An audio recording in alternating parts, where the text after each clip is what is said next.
Les plus grands objets de l'univers sont des animaux monstrueux. Chacun d'entre eux est un poids lourd galactique dans sa catégorie. L'univers est incroyablement vaste. Il est tellement immense qu'il est très difficile pour un être humain de saisir réellement l'échelle des objets qu'il abrite. Que ce soit sur Terre ou dans l'univers, la taille des éléments est certes importante, mais de façon différente. Dans l'espace, être le plus grand n'est pas forcément ce qu'il y a de mieux. Et bien souvent, les vainqueurs vivent à une grande échelle et meurent jeunes.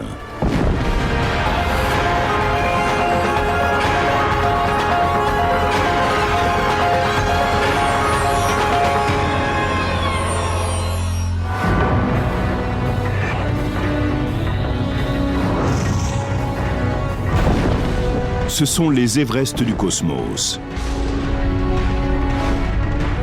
Tels des paparazzi, les astronomes pointent leurs télescopes sur eux pour capturer leurs moindres mouvements. Ce sont les plus gros objets de l'univers, et leur taille est vraiment monstrueuse. Dans l'univers, ce qui est positif dans le fait d'être énorme, c'est que l'univers est encore plus énorme que vous. Donc vous avez beaucoup de place pour vous étirer. Ainsi, votre taille peut vous permettre d'être remarqué par des civilisations douées d'intelligence. La première chose que l'on découvre lorsqu'on commence à étudier l'astronomie, c'est à quel point tout est sacrément grand. Ce qu'on étudie est tellement au-delà de l'échelle humaine qu'on ne rencontre quasiment jamais rien de semblable au cours d'une vie.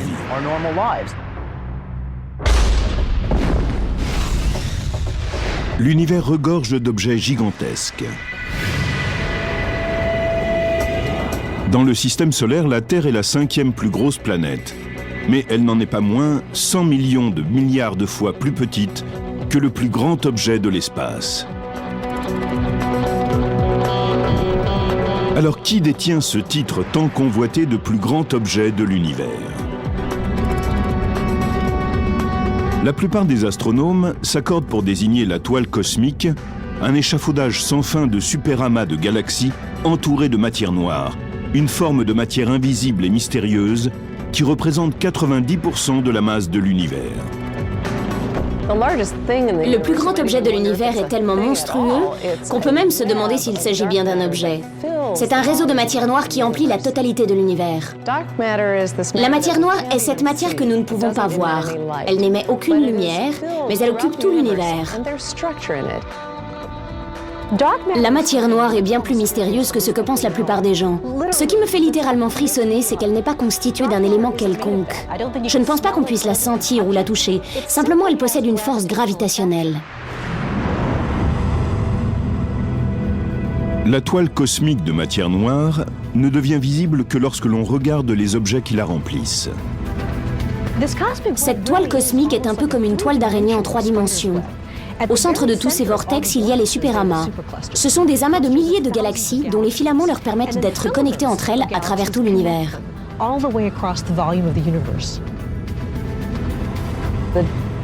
La gravitation la plus puissante se trouve à l'intersection de ces structures toiles. C'est là où le gaz faiblit et c'est là que se forment les galaxies, les amas de galaxies. Mais quelle est l'amplitude de la toile cosmique ?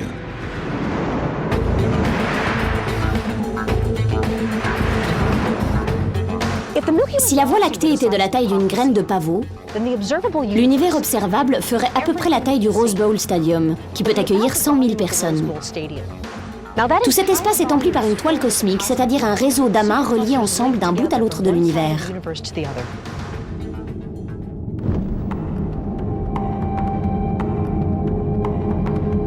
Les origines de la toile cosmique demeurent incertaines. Mais les scientifiques pensent que les premières graines en furent plantées lors du Big Bang, au début de l'univers. Au moment du Big Bang, l'univers entier a explosé puis s'est étendu très rapidement. Si bien que la toile cosmique contient toute la matière originelle produite à ce moment-là. Elle a explosé et formé ces très grands objets que nous voyons aujourd'hui.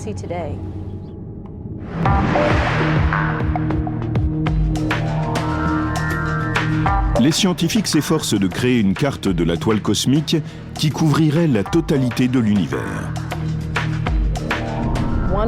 Une méthode consiste à observer les rayons X chauds qui émettent des gaz et la façon dont ils sont contenus par la présence d'une force gravitationnelle dans la matière noire. Une autre méthode consiste à observer ce qu'on appelle une lentille gravitationnelle, une zone où la lumière est déviée par la force de gravitation de la toile cosmique. Nous pouvons ainsi déceler les grandes lignes de cette toile selon la manière dont elle détourne la lumière. La toile cosmique contient tout ce qui est dans l'univers. Mais certains scientifiques se demandent s'il s'agit vraiment de l'objet le plus grand, car il n'a pas une structure continue à travers l'espace.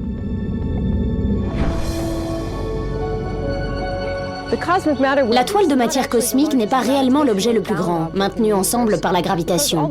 En effet, la matière de l'univers s'est tellement étendue que la force gravitationnelle n'est pas assez forte pour la contenir en un seul endroit, alors que les superamas de galaxies, eux, sont liés par elle.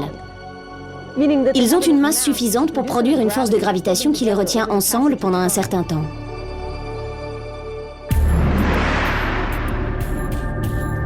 Les astronomes n'en ont pas une estimation précise, mais la toile cosmique pourrait être faite de centaines de milliers de superamas.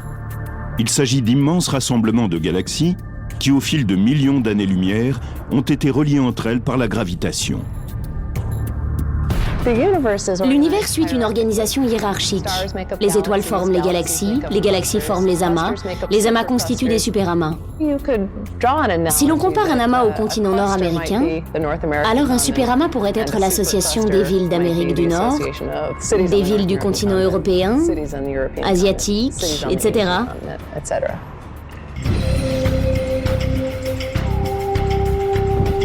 Le record actuel du plus grand superamas de galaxies est détenu par le superamas de Chapley. Cette région très dense de galaxies s'étend sur 400 millions d'années-lumière. Pour la traverser, le plus rapide des vaisseaux interplanétaires mettrait plusieurs milliards d'années. Le superamas de Chapley s'étend sur plusieurs constellations et se situe à presque 650 millions d'années-lumière de la Voie lactée.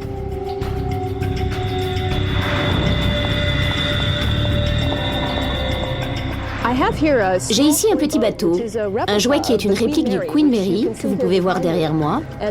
Il est 4000 fois plus petit que l'original. Imaginons simplement que la Voie lactée où nous vivons soit de la taille de ce bateau. Dans ce cas, l'un des superamas les plus massifs que nous connaissions, le superamas de Chapley, serait de la taille du vrai Queen Mary. Ainsi, le superamas de Chapley serait 4000 fois plus grand que notre Voie lactée. C'est un des objets les plus massifs que nous connaissions dans l'univers.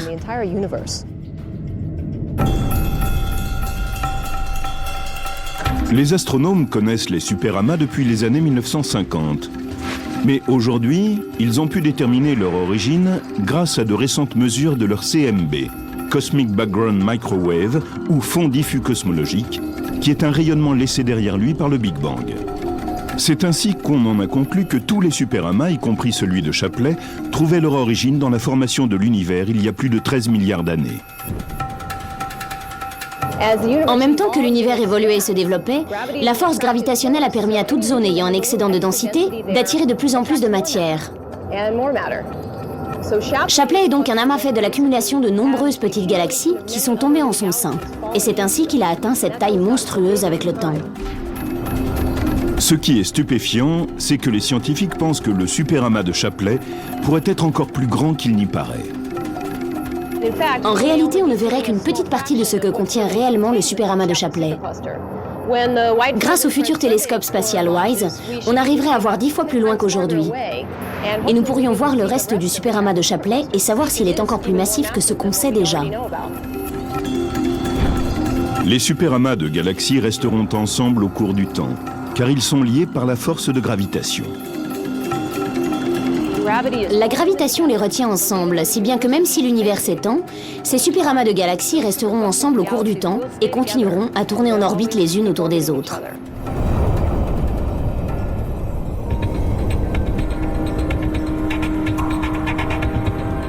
Nous autres humains vivons également dans un système de superamas, mais le nôtre est 2 fois moins grand que celui de Chapley, et sa masse est environ 10 fois moins importante.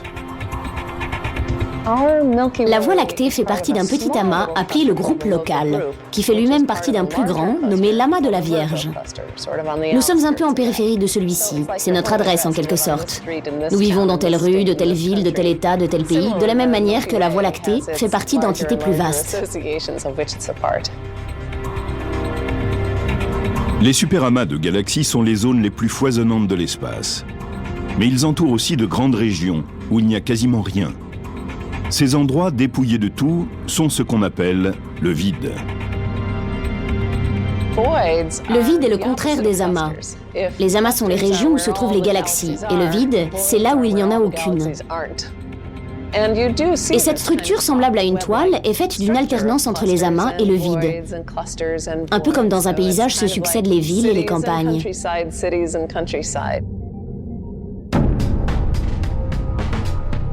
Le vide le plus important de l'univers est certainement celui du Bouvier.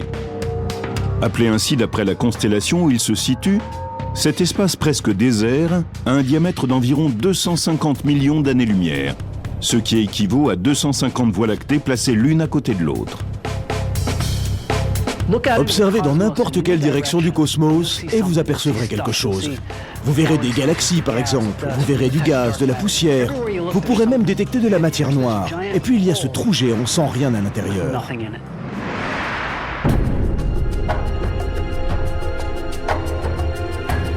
Le vide du Bouvier, découvert en 1981, est presque entièrement dépourvu de galaxies. Une nouvelle méthode pour trouver des vides encore plus importants consisterait à mesurer précisément la température du fond diffus cosmologique, ou CMB. De légers points froids de ce rayonnement permettraient de repérer dans quelle direction se situent de grands vides, plus loin de nous.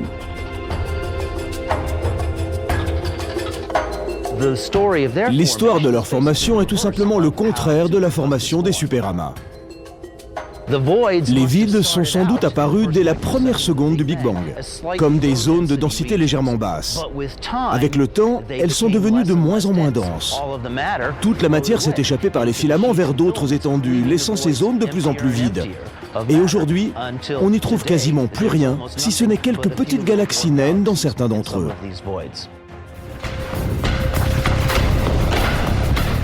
Les vides et les amas ne sont que quelques-uns des objets monstrueux qui peuplent une structure encore plus importante, la toile cosmique.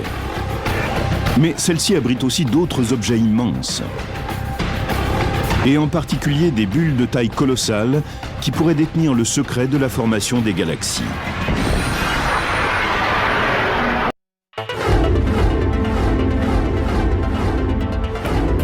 L'univers est rempli d'objets monstrueux. Les chercheurs ont récemment découvert des nuages de gaz géants qui semblent tout droit sortis d'un film d'horreur. On les appelle les bulles Lyman alpha.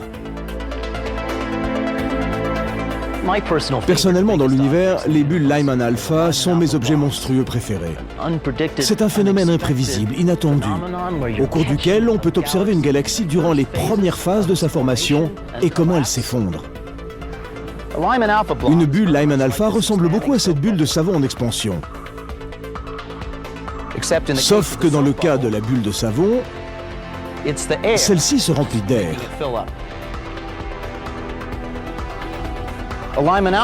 Une bulle Lyman alpha, elle, se développe à cause de la chaleur. On a injecté beaucoup d'énergie dans ce gaz afin de le chauffer. Or, lorsqu'on met autant d'énergie dans un gaz, il a inévitablement tendance à gonfler et à s'étendre exactement comme une bulle de savon. Une bulle Lyman alpha gonfle grâce à la chaleur et peut-être aussi grâce aux rayons ultraviolets d'étoiles récemment formées.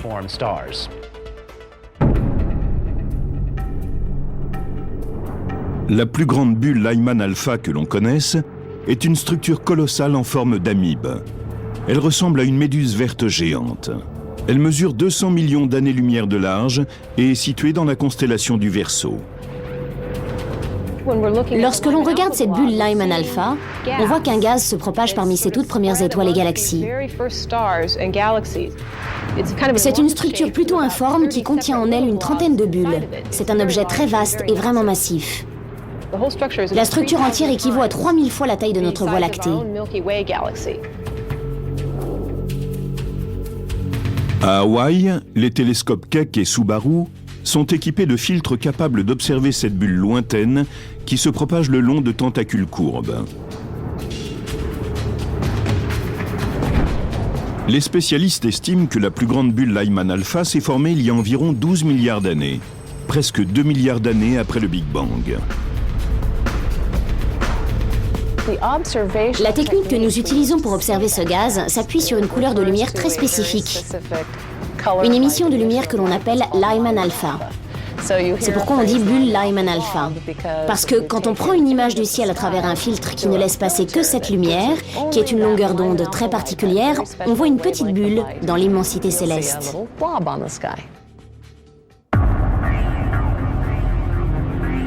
Les bulles Lyman alpha sont peut-être les précurseurs des amas de galaxies que nous voyons aujourd'hui. À l'intérieur de ces gigantesques bulles, il pourrait exister des couveuses qui verront un jour éclore de nouvelles galaxies. Les bulles Lyman alpha sont probablement une première phase du processus assez particulier qui mène à la création d'une galaxie. Je pense que la plupart d'entre elles vont s'effondrer et former de jeunes galaxies dans les 100 millions d'années à venir. Ce n'est qu'une phase, le moment où une galaxie commence à se constituer. La recherche de bulles Lyman alpha dans l'univers n'en est qu'à ses débuts.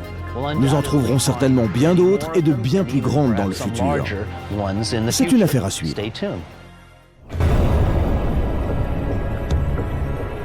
Les bulles Lyman alpha pourraient détenir les clés de la formation des galaxies, qui sont des systèmes qui contiennent des étoiles, du gaz, de la poussière, de la matière noire et qui sont liés par la gravitation. On peut en observer au moins 100 millions dans l'univers. Elles mesurent de 10 000 à plusieurs millions d'années-lumière en largeur. Je vois les galaxies, ces rassemblements géants d'étoiles, comme des villes. Car j'y suis moi-même né, dans une galaxie et dans une ville contemporaine. Je suis natif de New York, où les habitants vivent les uns sur les autres. Les galaxies sont en quelque sorte la façon dont la matière s'est organisée dans l'univers. Quand on veut savoir quelle est la plus grande galaxie de l'univers, on se heurte à la difficulté de les mesurer. Le problème pour définir quelle est la galaxie la plus grande, c'est de décider où elle s'arrête. Une galaxie n'a pas de frontières précises. Simplement, elle s'amenuise au fur et à mesure où l'on en sort.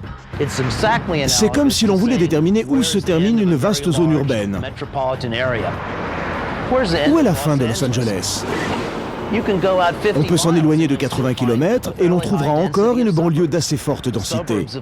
Les faubourgs d'une grande galaxie comme la Voie lactée s'étendent très loin, à plus de 100 000 années-lumière. Et dans le cas d'une galaxie géante, ces zones s'étendent sur des centaines de milliers d'années-lumière. Comme les scientifiques ne peuvent déterminer clairement quelle est la gagnante, plusieurs galaxies se partagent le titre. On les appelle des galaxies CD, pour Cluster Diffuse. Elles sont situées au cœur de riches amas de galaxies. Si on considère la toile cosmique comme une sorte de toile d'araignée en 3 dimensions, alors ces monstrueuses galaxies, CD, sont les araignées cachées au milieu de ces toiles. Dans certains cas, leur masse peut être de 10 à 20 fois supérieure à celle de la Voie lactée. Dans l'univers, ces galaxies CD sont les plus monstrueuses de toutes. Par exemple, IC 1101, qui se situe au centre d'un amas galactique appelé Abell 2029, mesure plus de 6 millions d'années-lumière. Comparé à notre Voie lactée qui ne fait que 100 000 années-lumière, c'est une énorme galaxie. Elle est 6 fois plus grande.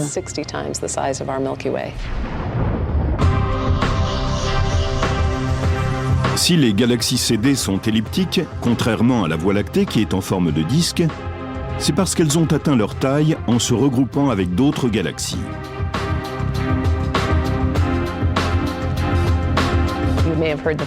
Vous avez peut-être déjà entendu parler de cannibalisme galactique, lorsqu'une galaxie en avale une autre.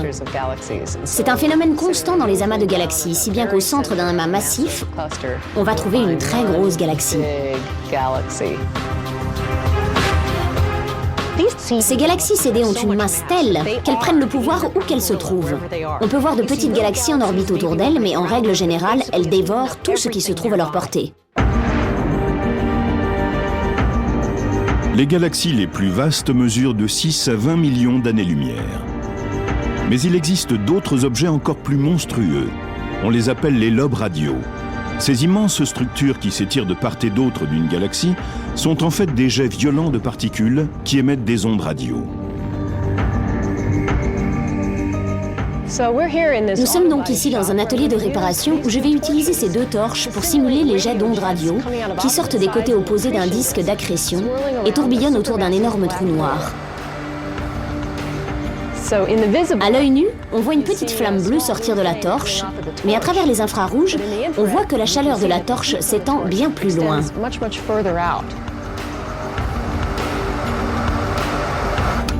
C'est la même chose pour les jets d'ondes radio. Ce qu'on voit à l'œil nu est assez différent de ce qu'on voit sur les longueurs d'onde radio. Un lobe peut faire 160 000 années-lumière étant donné qu'il s'étend de part et d'autre de la galaxie. Cela équivaut à environ 2 fois la taille du disque galactique de la Voie lactée.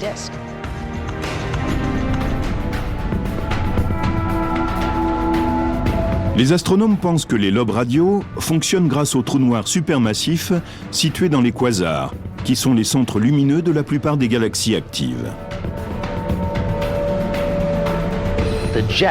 Les jets d'énergie radio proviennent d'un trou noir géant et forment les énormes structures des lobes radio. Ils sont liés de très près au quasar.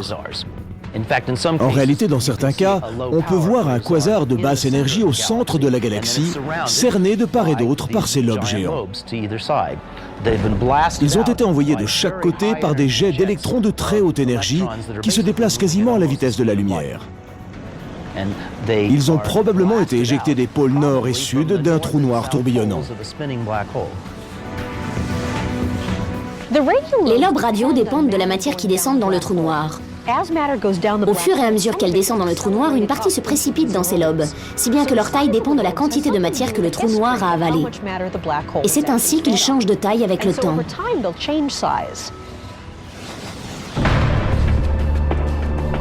Les radiotélescopes ont scruté l'univers et déterminé le plus grand lobe radio parmi ceux que l'on connaît. L'indéniable détenteur du record se situe dans la galaxie 3C236 de la constellation du Lion. Ces jets s'étendent sur plus de 40 millions d'années-lumière. Les spécialistes ne comprennent pas pourquoi certaines galaxies actives produisent ces jets et d'autres non. Mais une chose est certaine, les lobes radio ne sont pas éternels. Ils ne durent que quelques millions d'années. Lorsqu'à la fin ces torches seront à court de gaz et qu'elles s'éteindront d'elles-mêmes, les jets de la radiogalaxie mourront aussi sans doute. Lorsque le trou noir aura consumé toute la matière à proximité, il ne restera plus rien d'autre que le disque d'accrétion à éjecter le long des lignes du champ magnétique, et les jets s'éteindront. Si ce sont les trous noirs qui produisent ces gigantesques lobes radio, alors quel est le plus grand trou noir de l'univers ? À l'heure actuelle, les spécialistes prennent les paris.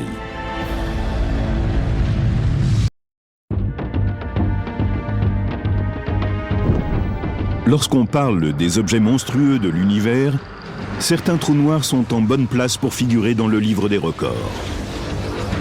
Un trou noir est une région de l'espace où la force gravitationnelle est si puissante que rien ne peut lui échapper, même la lumière.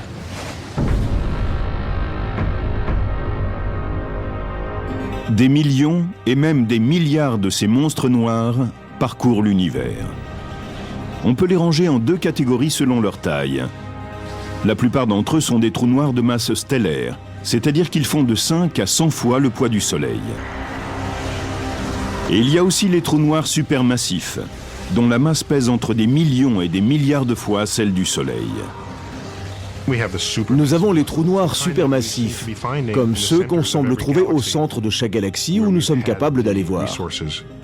Si vous êtes une étoile qui tourne près de l'un de ces trous noirs supermassifs situés au centre de ces galaxies, il produit bien des dégâts dans votre environnement.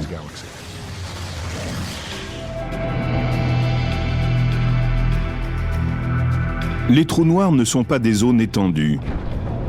Mais lorsque l'on mesure leur masse, ils gagnent le concours de l'objet galactique le plus lourd. Au centre de la Voie lactée, nous savons qu'il y a un trou noir qui fait environ 3 millions de fois la masse de notre Soleil. Et pourtant, comme les trous noirs sont incroyablement denses, celui-ci est de taille plutôt petite. Cependant, il est doté d'une force de gravitation incroyablement puissante. Comme leur nom le suggère, ces ogres sont noirs, essentiellement parce qu'aucune lumière ne peut leur échapper. On ne peut donc les observer que lorsque leur gravitation affecte un autre objet dans l'espace, telle une étoile filante, ou lorsqu'ils se gavent de la matière qui l'entoure.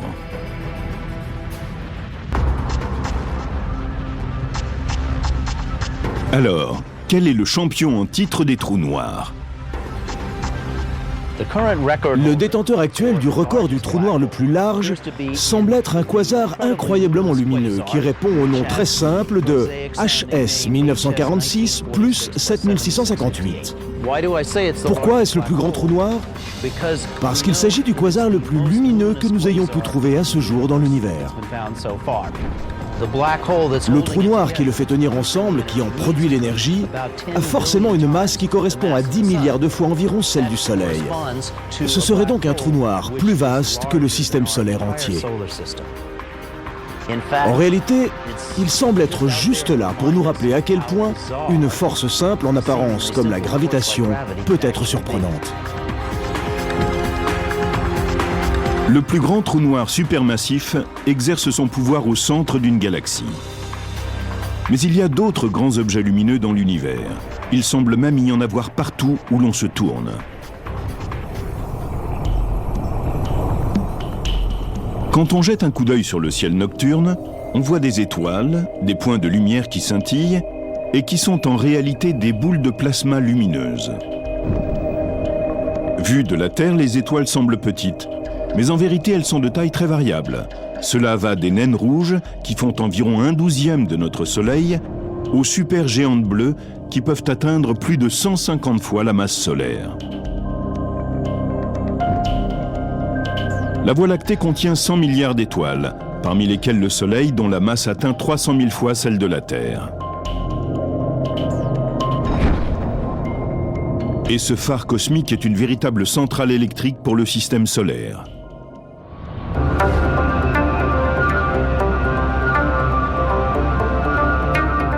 Cette centrale de gaz naturel produit une énergie d'environ 300 MW. C'est assez pour alimenter plusieurs centaines de milliers de maisons. Mais ce n'est qu'une toute petite fraction de la production énergétique du Soleil. Sa puissance correspond à environ 2 milliards de fois ce que produit cette centrale. C'est pour cela que malgré la distance, le Soleil est capable de chauffer toute notre planète. Malgré cela, le Soleil est loin d'être la plus grande étoile ou la plus puissante. Certaines étoiles ont une puissance d'environ 1 million de fois celle du Soleil. Si l'on compare cela au barrage Hoover, il faudrait environ 30 millions de barrages Hoover par habitant de la planète pour produire une telle puissance. Il est impossible à l'échelle humaine d'imaginer une telle production d'énergie.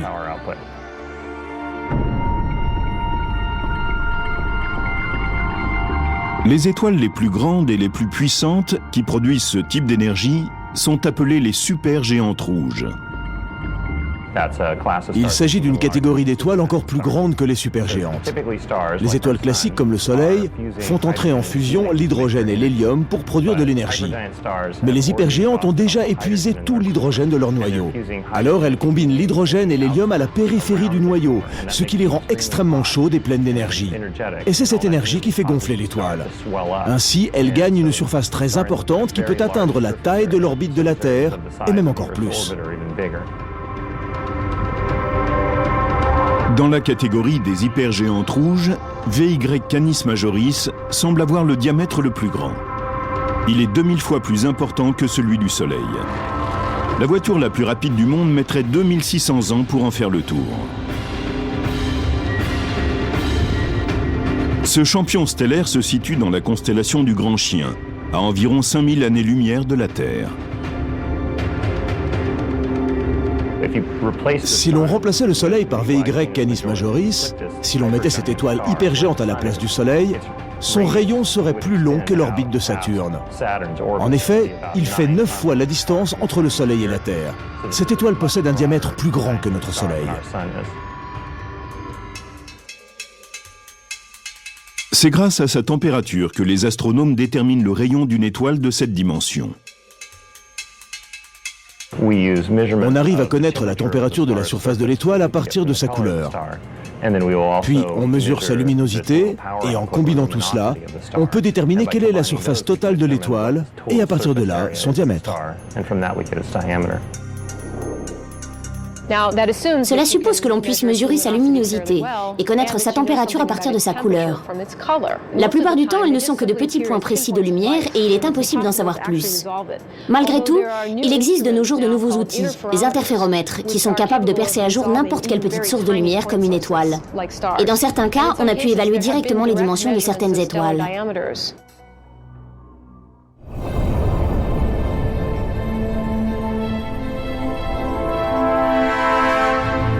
VY Canis Majoris ne détiendra pas éternellement son titre. L'hypergéante rouge perd l'équivalent d'environ 30 fois la masse de la Terre par an. Les plus grosses étoiles de l'univers comme VY Canis Majoris sont en réalité des étoiles mourantes. Quand celles-ci commencent à s'éteindre, elles brûlent leur carburant nucléaire qui est moins stable et elles gonflent avec le temps. VY Canis Majoris n'a sans doute plus que quelques millions d'années à vivre. Des étoiles aussi massives ne durent jamais bien longtemps. Elles consomment leur carburant à une vitesse prodigieuse. Elles se développent jusqu'à devenir une hypergéante et ne vivent sous cette forme que quelques centaines de milliers d'années, ce qui est très court en fait. À la fin, elles explosent en supernova. Certes, VY Canis Majoris a le diamètre le plus important, mais c'est une autre étoile qui remporte la palme de la plus grosse masse.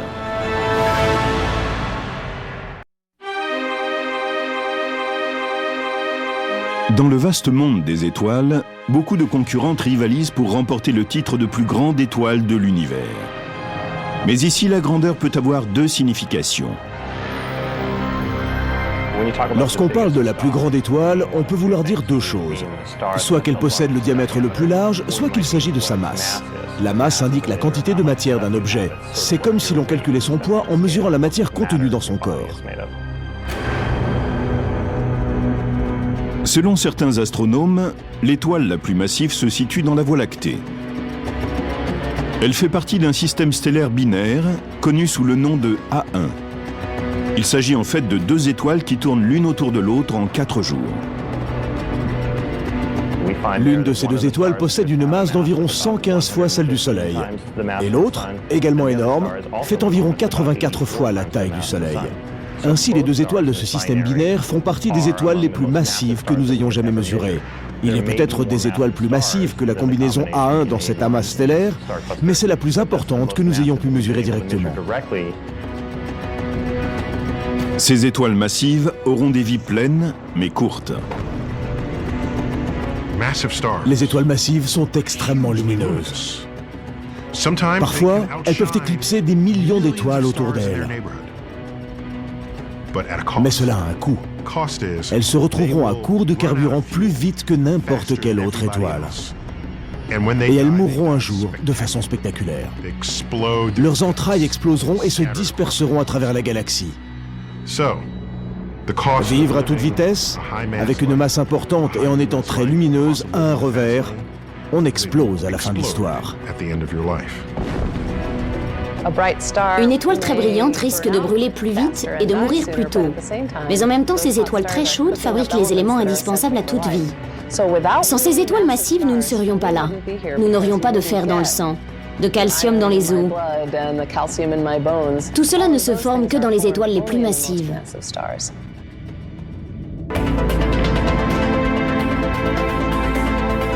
Nous autres humains avons besoin de ces éléments essentiels issus d'étoiles massives.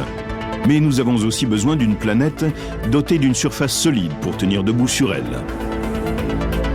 Les planètes se répartissent en deux groupes, les géantes gazeuses, comme Jupiter, et les petites planètes rocheuses, comme la Terre.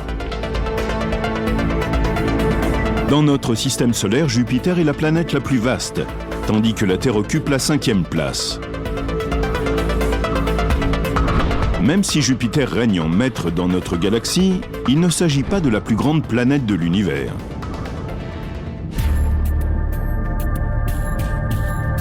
Celle qui tient le premier rang est TRES 4. Elle a été nommée ainsi d'après le nom de l'étude Transatlantic Exoplanet Survey qu'il a découvert en 2007 dans la constellation d'Hercule. La masse de TRES 4 est inhabituellement grande. On peut mesurer directement son rayon qui est exceptionnellement large. Il représente environ 70% de celui de Jupiter, alors que sa masse équivaut à 80% de celle de Jupiter. C'est à peu près la densité du liège ou de la crème chantilly. La Terre est une planète rocheuse, très dense. Et même les planètes gazeuses géantes comme Jupiter, faites de gaz comprimé, d'eau et d'autres éléments chimiques, sont étroitement compressées. TRES 4, elle, ressemble à de la guimauve.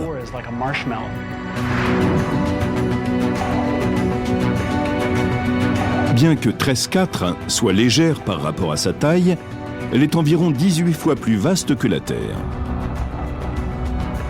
Les scientifiques ne sont pas tout à fait certains de connaître ses dimensions. Selon une théorie, cette planète très proche de son étoile parente fabriquerait dans son atmosphère de nombreux éléments chimiques qui capturent la chaleur un peu comme par un effet de serre. La distance entre cette planète et son étoile parente correspond à environ 5% de la distance Terre-Soleil. Elles sont donc très proches, si proches que l'orbite de la planète ne dure que 3 jours et demi. Vous imaginez donc la chaleur qui y règne et à quel point la planète est dévastée par la lumière émise par son étoile. Comme elle ne peut refroidir, elle ne peut non plus rétrécir. En effet, lorsque les gaz sont très chauds, ils entrent en expansion. C'est ce qui pourrait expliquer pourquoi le rayon de cette planète reste aussi important. Il se peut que TRES 4 soit une planète gonflée. Mais lorsqu'il s'agit d'héberger la vie, les plus grosses planètes n'offrent pas des conditions optimum. Ces géantes ne sont faites que de gaz en vérité. Elles ne possèdent aucune structure solide, on ne peut pas s'y tenir debout. Ce n'est vraiment pas un endroit où l'on pourrait trouver une forme de vie, car celle-ci serait constamment projetée dans l'atmosphère. Et c'est un peu dur d'évoluer dans ces conditions. Cette planète ne serait pas un endroit très habitable, tant elle est proche de son étoile parente. Elle est dévastée par les rayons de son étoile. Ce serait donc un endroit très chaud et peu agréable à vivre, en tout cas pour les humains.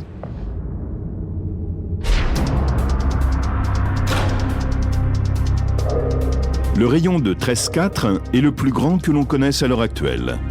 Mais la planète pourrait perdre sa première place dans le futur. Les scientifiques découvrent de nouvelles planètes quasiment tous les jours. Il est donc fort possible qu'on en découvre une autre encore plus vaste. Les scientifiques découvrent également chaque jour de nouveaux astéroïdes. Il s'agit de corps rocheux qui ne se transformeront pas en planètes. Et le plus grand pourrait se trouver dans notre voisinage galactique.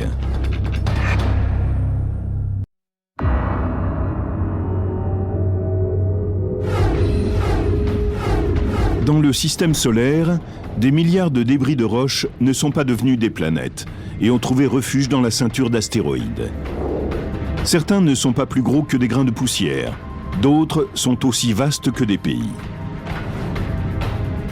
Cérès est le premier astéroïde qui ait jamais été découvert et il reste à ce jour le plus grand d'entre tous. Il porte le nom de la déesse romaine des plantes et des récoltes. Cérès a un diamètre d'environ 1000 km. Il est donc presque aussi vaste que la Californie. Cérès est tellement grand qu'il contient 25% de la masse de la ceinture d'astéroïdes. Il est si gros que si l'on prenait tous les autres astéroïdes de la ceinture et qu'on les mettait ensemble, il ne serait que 2 ou 3 fois plus grand que Cérès. La taille de Cérès la met à part des autres roches de la ceinture d'astéroïdes. Le robot lunaire Apollo aurait besoin de 10 jours pour en faire le tour à une vitesse de 13 km/h. Mais au-delà de sa taille, il possède une autre caractéristique, sa forme ronde. Tous ces objets en orbite dans la ceinture d'astéroïdes du système solaire ont une drôle de forme. La plupart d'entre eux sont de gros morceaux de roche taillés à la serpe. Cérès, lui, est assez grand et massif pour que sa force gravitationnelle prenne le dessus sur les roches qu'il contient. Et quand cela se produit, il prend la forme d'une sphère.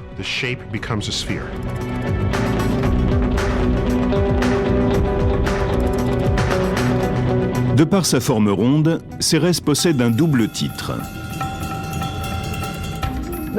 Une planète, selon la définition courante, est un objet assez massif pour posséder une force gravitationnelle puissante qui lui permet de prendre une forme ronde. Donc, Cérès étant ronde, en plus d'être un astéroïde, elle est aussi une planète naine. À l'heure actuelle, nous ne connaissons que peu de choses sur la composition de Cérès. Nous savons qu'elle est faite de roches, mais il se peut qu'elle contienne également de la glace et peut-être même de l'argile à l'intérieur. La mission Dawn est sur le point de partir vers Cérès pour entrer en orbite autour d'elle. Les scientifiques emporteront avec eux toute une série d'instruments pour que nous en sachions plus sur la composition de cet astéroïde d'une dimension inhabituelle. Cérès est peut-être le plus grand astéroïde de notre système solaire, mais l'univers est vaste.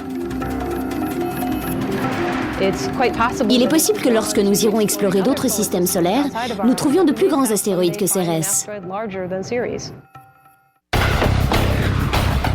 Le système solaire comprend des éléments surdimensionnés. Sa planète la plus importante, Jupiter, possède la plus grande lune, Ganymède. C'est sur la planète Mars qu'on trouve le plus grand volcan, le mont Olympe. Il mesure 27 km de haut, ce qui fait qu'il est environ 3 fois supérieur au plus grand volcan que nous ayons sur Terre. Il est si élevé qu'en étant à son pied, on ne pourrait en apercevoir le sommet en raison aussi de sa courbure. Dans notre système solaire, donc, les objets monstrueux ont une grande importance sur la forme de l'univers.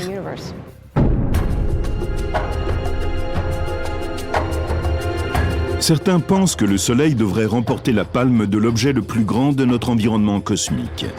Il est 1000 fois plus massif que Jupiter. Mais existe-t-il quelque chose de plus grand ? Le plus grand objet associé à notre système solaire est le nuage d'Oort. C'est un nuage de comètes très diffus qui s'étend jusqu'à mi-distance de notre étoile la plus proche, Alpha du Centaure. Celle-ci est à 4 années-lumière de la Terre. Les astronomes estiment qu'un vaisseau spatial devrait voyager pendant des centaines de milliers d'années pour atteindre l'extrémité du nuage d'Oort. Le nuage d'Oort est si sombre et si éloigné qu'on ne peut vraiment l'observer. Mais ce que nous savons, c'est que des comètes arrivent vers lui venant de toutes les directions. Il doit donc s'agir d'un nuage sphérique de comètes qui est très loin de nous.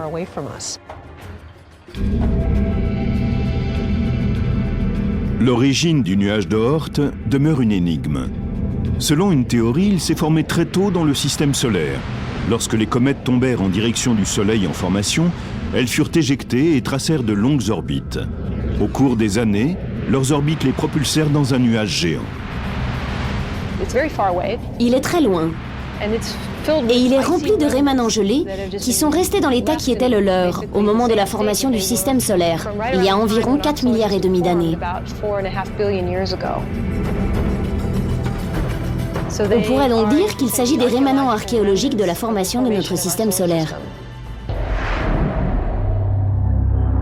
L'univers comprend à la fois de grands et de petits objets. Mais ce sont les vastes structures que nous voyons dans l'espace qui nous intriguent sur le fonctionnement de l'univers. Bien que les spécialistes aient découvert beaucoup d'objets d'importance, la quête de nouveaux monstres plus grands encore se poursuit. Les astronomes espèrent trouver encore de grandes planètes, d'énormes superamas, et en apprendre plus sur ce que nous avons déjà découvert. Au fur et à mesure que la technologie se développe, avec de meilleurs télescopes, de meilleurs détecteurs, de nouvelles sondes, nous sommes capables de voir plus loin dans l'espace. Et nous pouvons donc espérer découvrir des objets encore plus monstrueux que ceux que nous connaissons déjà.